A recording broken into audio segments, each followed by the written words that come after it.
Hey, it's Justin Moore from Trending Family, and here are this week's top 5 trending news that are influencing families.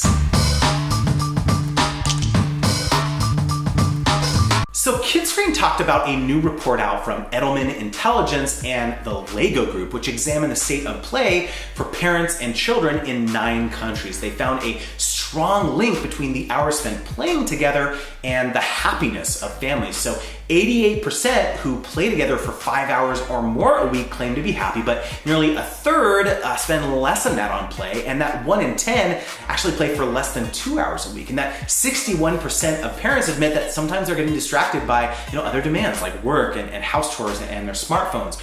They talk about in the report how kids' playtime is really kind of this mix between digital and real life and imaginary, and that 81% of kids still say they prefer playing with their parents than alone, and that nearly 3 in 4 prefer to play with friends in the same room rather than online. So super interesting report, and I would say that a lot of brands need to take a page out of Lego Group's playbook and run similar studies to play up the features and benefits of their products.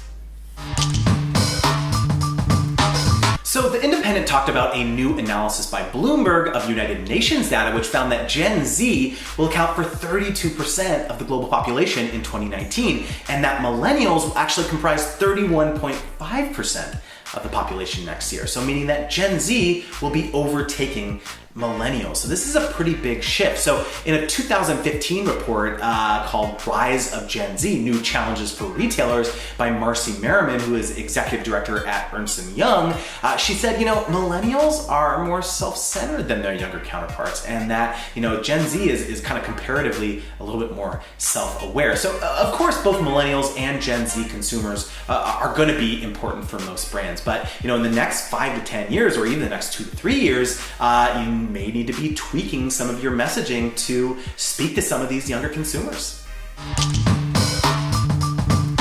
So Kidscreen talked about new research from global education company Pearson, which found that 60% of Gen Z kids in the US prefer YouTube for learning, compared to 47% who prefer printed books, and that millennials actually prefer printed books 60% of the time over YouTube 55% of the time. So why does this matter? I think social platforms are really changing the way our younger generations learn and experience the world, which is a really heavy responsibility. But I think this study proves that these platforms need to be investing more resources in educational tools.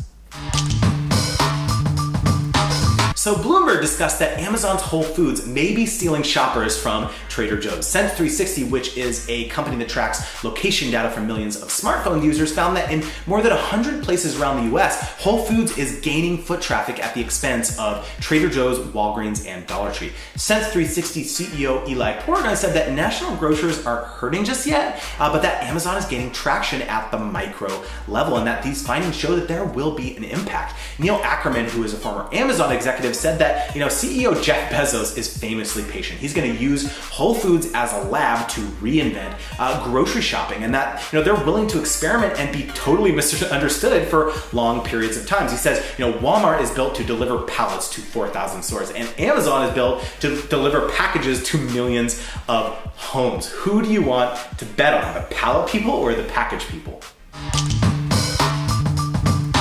And Chain Storage talked about how Walmart made another online move to attract more upscale millennial shoppers. So they recently announced that they're launching a curated online store on its website for outdoor brand Moose Jaw. So Walmart acquired Moose Jaw in February of 2017. The CEO of Moose Jaw said that the goal is really to provide a destination for outdoor enthusiasts where Moose Jaw pulls the best outdoor brands from many sources. And he mentioned that it's really kind of an honor, since this is the first time that Walmart is creating an online store on its flagship site, curated by one of its acquired specialty retailers. If you recall, Walmart has acquired Bonobos, they've acquired ModCloth, and of course Moose Jaw and Shoe Buy. But this new site really dovetails with Walmart's strategy to expand its online assortment and attract higher income shoppers. They recently partnered with Lord & Taylor, and they're going to be featuring a branded flagship section of their website dedicated to 125 brands. brand sold by Lord & Taylor.